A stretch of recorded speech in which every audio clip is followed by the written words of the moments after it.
ಮಾಧ್ಯಮಗಳಲ್ಲಿ ವಕ್ತಾರರಾಗಿ ಬಂದು ಕೆಲಸ ಮಾಡ್ತಿದ್ದ ಛಲವಾದಿ ನಾರಾಯಣ ಸ್ವಾಮಿಗೆ ಅರ್ಧರಾತ್ರಿನಲ್ಲಿ BJPಯವರು ಲಾಟ್ರಿ ಓಡಿಸ್ಬಿಟ್ರು, MLC ಮಾಡಿಬಿಟ್ರು. ಆಮೇಲೆ ಬೇರೆ ದಾರಿ ಇಲ್ಲದೆ ವಿರೋಧ ಪಕ್ಷ ನಾಯಕ ಸ್ಥಾನನೂ ಕೊಡ್ಬಿಟ್ರು.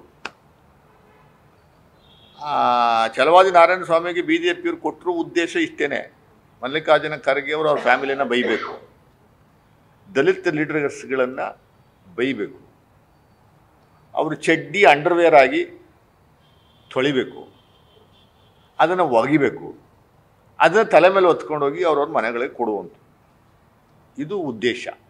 ಭಾಳ ಸ್ಪಷ್ಟವಾಗಿ ಹೇಳ್ತೀನಿ ನಾನು. ಒಬ್ಬ ವಿರೋಧ ಪಕ್ಷ ನಾಯಕ ನೋಡಿ ಯಾವ್ಯಾವಕ್ಕೂ ಕೊಟ್ಟರೆ ನೋಡಿ ಹಿಂಗೆ ಆಗೋದು ಅನ್ನುವಂಥದ್ದಕ್ಕೆ ಇದು ಒಂದು ಸ್ಪಷ್ಟ ಉದಾಹರಣೆ. ಕೊಟ್ಬಿಟ್ರೆ ಆ ವಿರೋಧ ಪಕ್ಷದ ಸ್ಥಾನವನ್ನೇ ಮಾನ ಮರ್ಯಾದೆಯಲ್ಲಿ ತೆಗೆಯುವಂಥ ಕೆಲಸವನ್ನು ಮಾಡ್ತಾರೆ ಅನ್ನುವಂಥದ್ದಕ್ಕೆ ಇದು ಒಂದು ಸ್ಪಷ್ಟ ಉದಾಹರಣೆ. ವಿರೋಧ ಪಕ್ಷ ನಾಯಕ ಅಂದರೆ ಡಿಫ್ಯಾಕ್ಟೋ ರೂಲಿಂಗ್ ಪಾರ್ಟಿ ಅದು. ಇಬ್ಬರು ಹಂಗೆ ಅವ್ರು, ಅಶೋಕ್ರು ಹಂಗೆ ಅವರು, ಇವರು ಹಂಗೆ ಅವರೇ.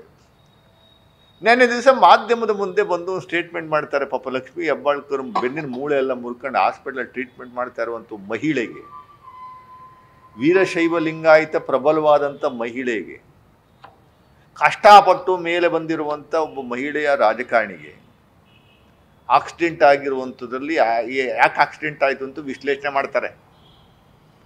ಕಪ್ಪು ಕಾರು, ಸ್ವಂತ ಕಾರಲ್ಲಿ ಯಾಕೆ ಹೋದ್ರು ಇವರು, ಒಬ್ಬರು ಮಿನಿಸ್ಟ್ರು, ಯಾಕೆ ಎಸ್ಕಾರ್ಟ್ ವೆಹಿಕಲ್ ಇರಲಿಲ್ಲ, ಯಾಕೆ TP ಹಾಕಲಿಲ್ಲ.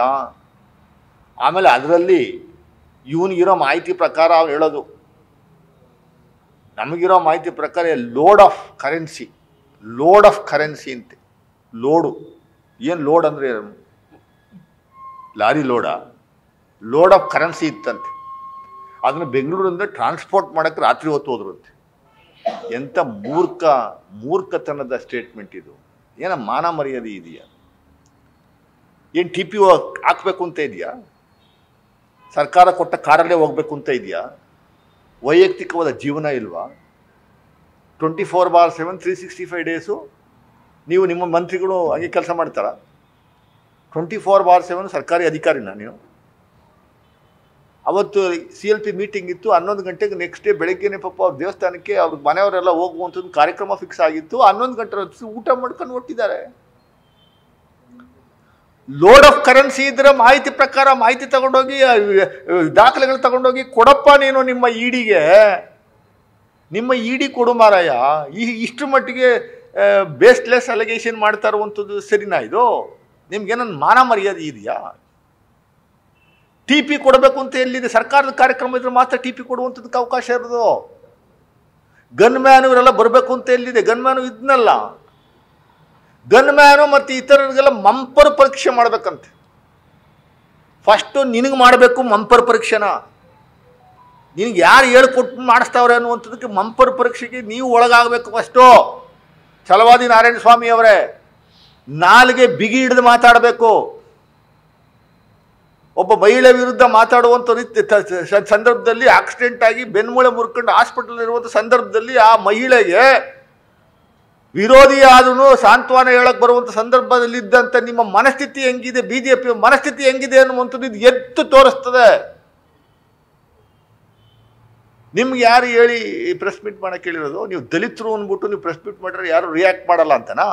ನಿಮ್ಮನ್ನು BJPಯವರು ಉಪಯೋಗಿಸ್ಕೊತಾವ್ರ? CT ರವಿ ಮತ್ತೆ ನಿಮ್ಮ ಈ ಛಲವಾದಿ ನಾರಾಯಣ ಸ್ವಾಮಿ ಇಬ್ಬರಿಗೂ ಮಂಪರ್ ಪರೀಕ್ಷೆಗೆ ಒಳಪಡಿಸ್ಬೇಕು. ಆ CA ಸೈಟ್ ತಗೊಂಡು ಹೊಸಕೋಟೆ ಹತ್ರ ಬಿರಿಯಾನಿ ಮತ್ತೆ ಬಾರ್ ಅಂಡ್ ರೆಸ್ಟೋರೆಂಟ್ ಮಾಡ್ತಾ ಇದ್ದೀರಲ್ಲಪ್ಪ. CA ಸೈಟ್ ತಗೊಂಡಿದ್ದು ಸ್ಕೂಲ್ ನಡ್ಸೋಕ್ಕೆ ಅಂತ, ಬಾರ್ ಅಂಡ್ ರೆಸ್ಟೋರೆಂಟ್ ಮಾಡ್ಕೊಂಡು ತಿರುಗ್ತಾ ಇದ್ದೀರಲ್ಲ ನೀವು. ಫಸ್ಟ್ ಆ ಸೈಟ್ನ ವಾಪಸ್ ಕೊಡ್ರಿ.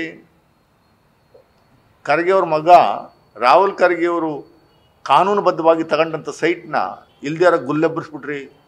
ವಾಪಸ್ ಕೊಟ್ಟೋ ನಾವು. ಅದೇ ಥರ ನೀವು ವಾಪಸ್ ಕೊಡಬೇಕು ಅಲ್ಲ, ಮಾನ ಮರ್ಯಾದೆ ಇದ್ರೆ ನಿಮಗೆ ವಾಪಸ್ ಕೊಡಿ.